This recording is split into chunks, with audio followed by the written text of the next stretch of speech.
Welcome back. Welcome back to From the Shed End. Welcome back to the channel. Welcome back. It's match day. It's finally match day. 8 p.m. kickoff tonight. I can't wait. I can't wait for our match tonight. Brentford, G-Tech Stadium.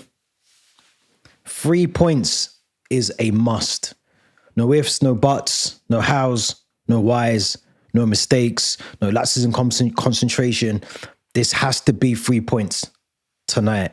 We're going to talk about predicted lineups. We're going to talk about Maresca's options as well, because Maresca's got options now. Maresca's got, obviously, the injuries to Colwell and some others mean that he doesn't have a full complement of team, but he does have a lot of options that he can use tonight against Brentford. So we're going to talk about all of those things in this live stream. We're also going to talk, I'm going to start off with some news around Chelsea and Facundo Buonanotte, who scored a hat-trick in the behind the closed doors game for Chelsea. We're also going to talk about Axel Dezazi and Raheem Sterling, because some news came out yesterday about the two of them. We've spoke about them on here before, but this news, it makes the transfer window even more, I don't want to say even more less understanding, but it definitely makes us question why we haven't got rid of these players.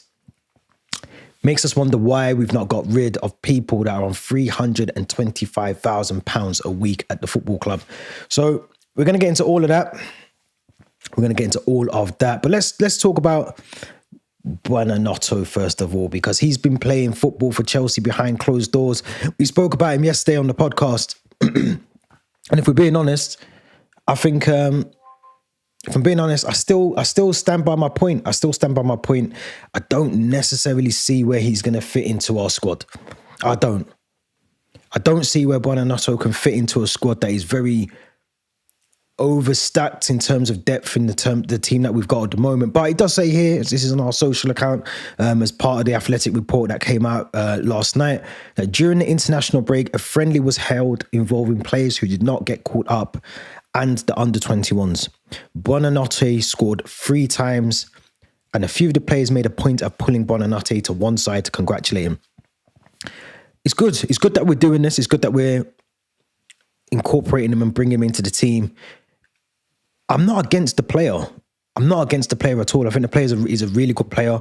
We know the capabilities that he's had.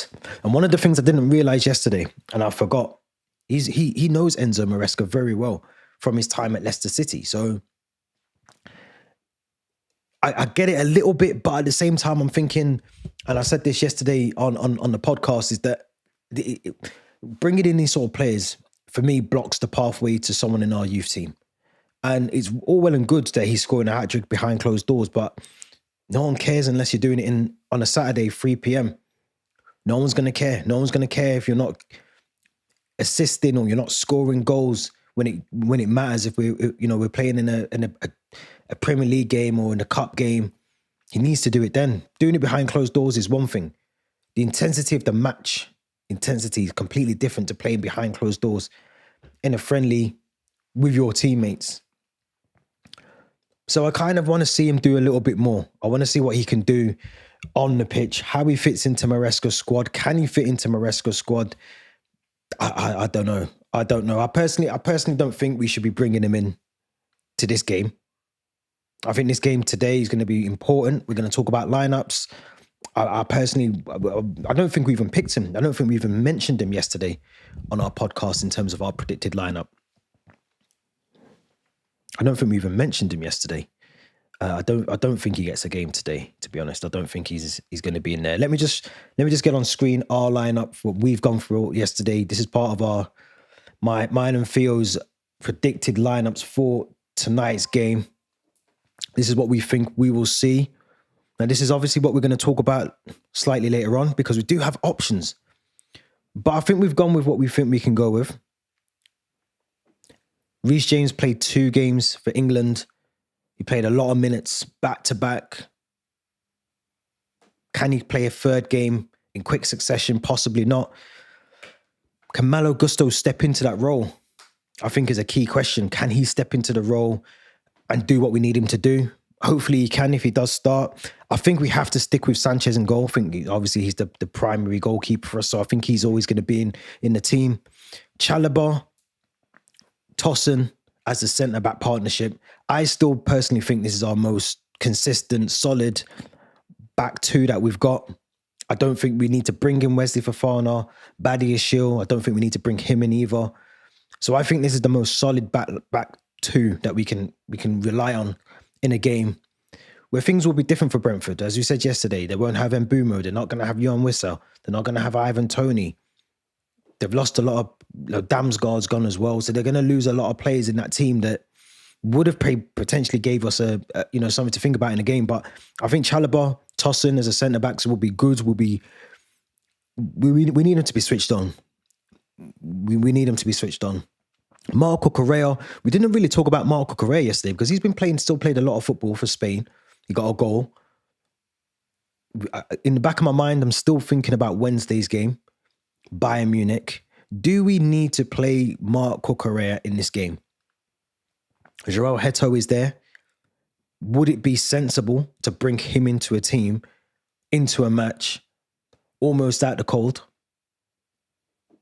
Do you rest Marco Correa if we're winning? Do you take him off and do you bring João Heto on in the second half? Give him some minutes. I think Correa is going to need a rest. So ideally, you want to see us 2-0, 3-0, even at 2-1. Maybe you bring on João Heto for the last 15 minutes of the game. But we have to be mindful that Correa is playing a lot of football. And I think if we was to lose him for any given amount of time, whether it's 2 weeks, 3 weeks, 2 months, it's 2 weeks too many. He's too important to not have in our team. Too important. Now we changed things in the midfield. We went with Andre Santos. We went with Moises Caicedo as the two in the midfield. I know Cole Palmer's been training. I think he trained on Thursday. I think he trained on Friday.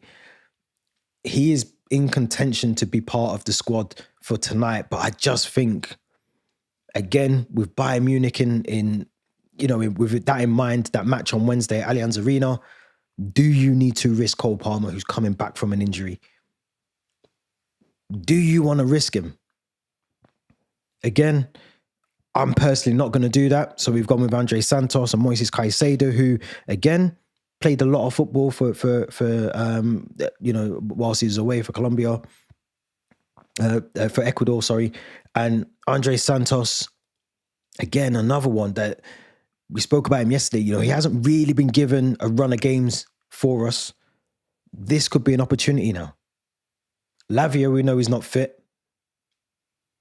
But this is his opportunity to just get himself into the game, understand what the manager wants from him.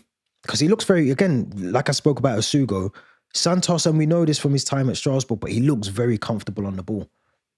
He looks very comfortable on the ball. So I want to see what he can do alongside someone solid as Caicedo is. Because that's where the battles are. It's a cliche thing to say, but that's where the battles are on the pitch, in the midfield. And I think it will be tonight as well. There'll be the battle between the two teams in that midfield will dictate how this game plays out. Cool, calm, composed, no silly nonsense between Caicedo and Santos. If it is those two in the midfield, they have to stay switched on and understand each other. They have to understand when one wants to drop back, one needs to go forward and support the attack. They have to be on the same page. We can't be too open. We can't allow Brentford to dictate the tempo, first of all, but also the midfield. Because the midfield, if we get ran through in the midfield, which could happen, you're piling a lot of pressure on Chalobah, Tosin, Sanchez in that game tonight. So we've gone with Santos, we've gone with Moises Caicedo as the two in the midfield. Enzo Fernandez, who Enzo Maresca said yesterday, he sees him more as a 10 in his press conference. He says he sees him more as a 10. He's contributing to goals a lot more. He sees him more as an advanced midfield player, an attacking midfielder in that 10 role. So, and this is where I said if you remember, a couple of weeks ago, I said Cole Palmer's role is no longer nailed down in this team. It ain't nailed down in the team anymore. When he first joined the club and he was on form, he was firing. Cole Palmer was the first name on the team sheet. Now we've got Estevao, we've got Enzo Fernandez, we've got Neto, we've got Gittins, we've got Garnacho, we've got Buonanotte. There's players in there that will be chomping at the bits to play in the role that Cole Palmer's had for the last 2 years. And I'm not saying that Cole Palmer can't get back into the team, won't get back into the team, and doesn't deserve to be in the team. But it's not a given anymore. And I think last season, even the season before that, I think he would have just walked back into the team. Even tonight, I think even if we didn't have the Estevaos and we didn't have options in those areas, I think we'd almost be forced to play him. We'd almost be forced to play him. And I think things are changing now. So I think for us, I think we've got to be cool and calm in the midfield, compact. The wide areas, we've gone with Pedro Neto, Estevao Willian on the other side, on the right hand side. I'm looking forward to seeing him. I can't wait to see him. If he pulls out the performances he pulled out before he went on international break, and he carried that form into his international games for Brazil, and I feel like he's going to score today. Tonight, I think we're going to get an Estevao goal. I think we'll get the goal. I can see it. I'm going to predict it, put it into the world. I think he gets a goal tonight. I think he gets a goal because he does everything right, Estevao. He can take on the player, he can cut out, cut inside, he can take him on the outside. He's very, very good at that. And he knows how to sort of just pause the game, slow everything down, and he's got that burst of energy and the burst of pace just to get past his player. And we've been missing that. He's very, as much as people will compare him to other players in the team, he's very unique. We don't have a player that can just do that. Maybe Neto can on the other side, to be fair, but in terms of what Estevao brings to this Chelsea squad, I think he's going. I think I said it before. I think we lose him in a couple of seasons. I think Real Madrid, Barcelona, whoever comes in for him, I don't think we can, unless we're dominating the Premier League, dominating the Champions League, which is very, very unlikely. I don't think we keep him. I don't think we keep Estevao Willian because he's too good. You could argue, is he too good for Chelsea currently at the moment? Possibly, but I think he gets a goal tonight. And I think João Pedro, who we've got in our team to start the game, obviously Delap's injured. Mark Gui, I don't think will start this game. So I think, personally, I think this is the lineup we should go with, but we are going to look at options later on in the live stream about what potentially Maresca could potentially use as his lineup. What options does he have on his radar for the game? But let's talk about Raheem Sterling. Razzler Dazzler. The guy that does not want to give up his contract. This is coming from The Athletic. This was last night. Simon Johnson reporting.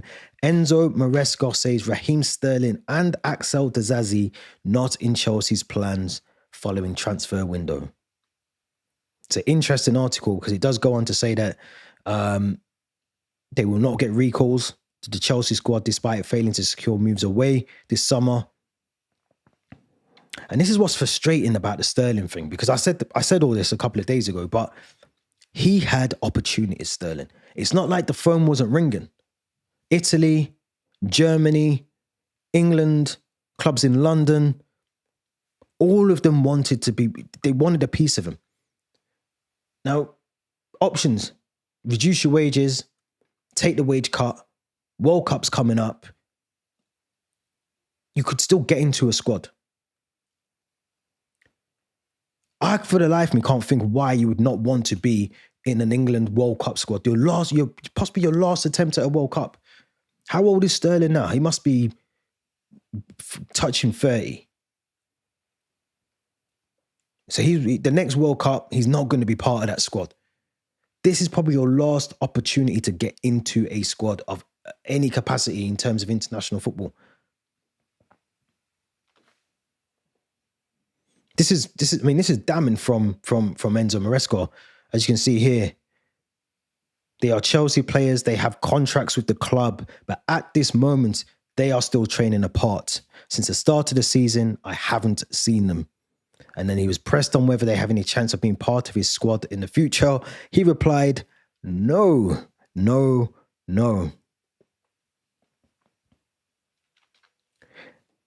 got to think as well, is this the owners?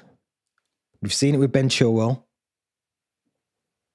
freezing out players, telling players, if you don't do this, you're not getting this. Is it one of those situations? It feels like that, because although they've been registered as part of the Premier League squad, again, I wouldn't read too much into that. It looks like, again, we're trying to bring in Reggie Walsh.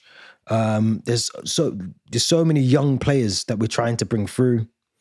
But when someone's on £325,000 a week, you've got to question, why aren't we using them? Why are we bringing in Garnacho? We're bringing in all these other players. We haven't spoke about Mikhailo Mudryk for some time, but even him, again, looks like his Chelsea career is over. But why are we not utilising Sterling in any way, shape or form? If we're paying him, let's play him. That's my motto. If you're paying him, play him. Because he's sitting there earning £325,000 a week. But it sounds like, from what Maresca's saying, that it's not going to happen again, because if they're training away from, they're not even allowed to train with the first team. They're training on a totally separate pitch. They're training away from all of the team.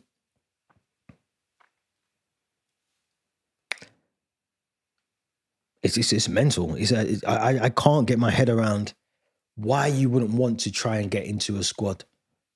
West Ham came knocking, Fulham came knocking, and Sterling just wants to sit around and earn the sterling, earn a pound coin.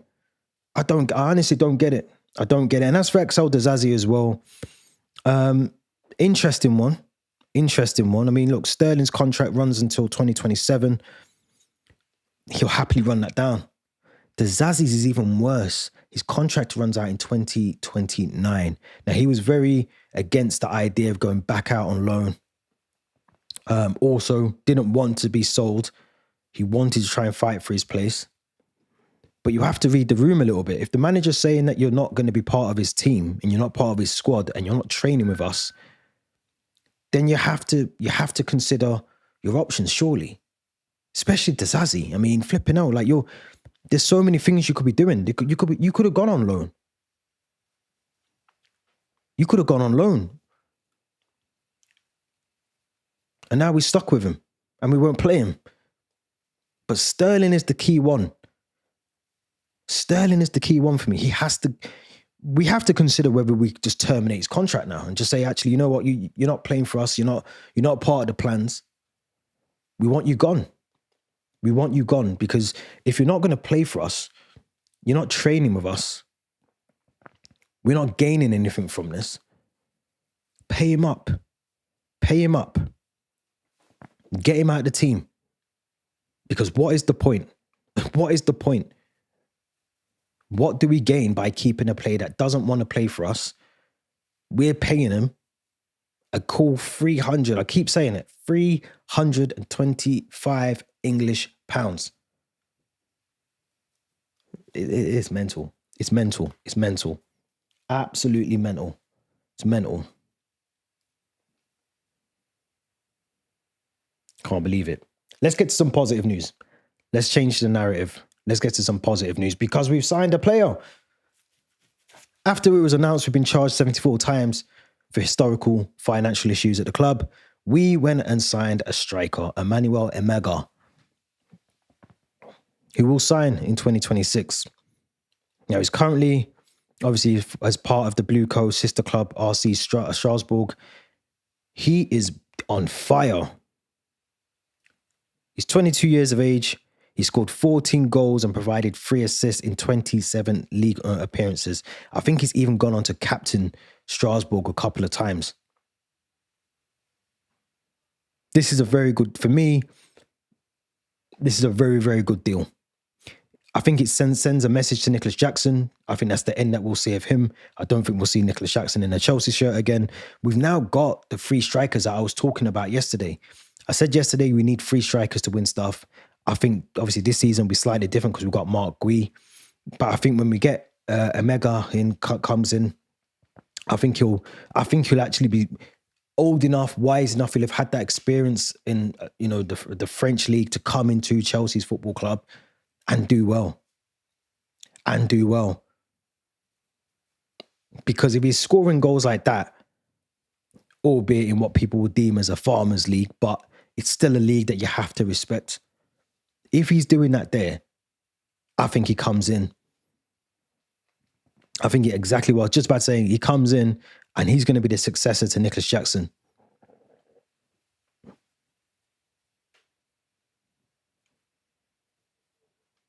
And exactly, here we go. Fast, strong, likes to run in behind defenses, down the channels.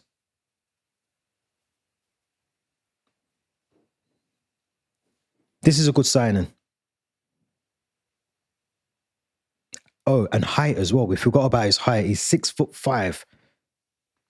He's Europe's fastest centre forward. I mean, look, we could be onto something here. And this is all of this report. This is why you got to get The Athletic, because they actually talk some really good stuff on here. But he says here he's often the man to stretch in behind and keep opposition centre-backs on their toes. We need someone like that, because I think that's where we struggle sometimes, where we're playing low block teams and we're playing teams that are very sort of difficult to break down. He's someone that I think will easily unlock defences. From set pieces as well, I'm thinking we've got more height in there. One of the things I think we've lacked over the years is having height in the box from set pieces. We've got someone now, a target man in the box next season. And again, this is a massive thing. This is a massive, massive thing. 97% of his league shots this season falling inside the penalty area. That's a crucial thing. It's a crucial thing, because what you want to see is your striker in the actual box. How many times have you seen Jackson linking up the play? How many times did you see Jackson taking shots from far out wide, or he's running into the box, or Noni Madueke last season was running into the box and there's no one in the box to cross the ball to? We need someone who's going to be the poacher, the target man, the play that's going to be in the middle of in the box. And at times just being a tapping merchant. We need that. I know it sounds lazy as a striker, but all those goals that you score with the easy goals, the goals that you should just tap in and score, it breeds confidence. It breeds confidence. And that's what we were missing. I think, and again, I've said it on here before, in every position, we should have enough competition for each position. I want to see Reece James pushing Malo Gusto. I want Malo Gusto to be pushing Reece James. I want this new striker to push Liam Delap. I want Liam Delap to push the new striker, and both of those strikers to push João Pedro and Mark Gui. I want Lavia to do the same to Caicedo, Caicedo to do the same to Enzo, Enzo to Caicedo, Santos to everyone else. We have to keep pushing each other. And this is where you see the likes of Liverpool. They don't want to get dropped. None of their players want to be taken out the starting 11. They all push each other. That's why they're so relentless. That's why they're constantly, even when they're 1-0 down, you always think, right, Liverpool will score goals here. Because they all, when they get an opportunity to score, they get an opportunity to play some minutes, they take it. They absolutely take it by the scruff of the neck, and they use the time that they've got. I mean, this is a really good. Not the fact that he hasn't. I mean, he's only got 14 goals out of the 61 shots. But the fact that he's taking the shots, the fact that he's taking those shots in the areas of the pitch, in the box that he is, already there's an improvement. There's already an improvement from Nicholas Jackson. There's probably already an improvement from Liam Delap, what we've got to see in a short sample size of him. Left foot, right foot, head. I think, I don't want to jump the gun, but I think we've got a good player on our hands right now. And I think he'll improve. 22 years of age, he's coming to us next year. I think he'll improve. I think he'll improve over time. And I think that's what we need. We need someone that's going to improve our front line, give us the competition that we need to go on and win things. That's what we need. That's what we need in the team. 100%. Let's go to the squad builder. Let's go to what we think the options will be for Enzo Maresca in this game. I've pre-populated what I think we will go with. Just get it on the screen.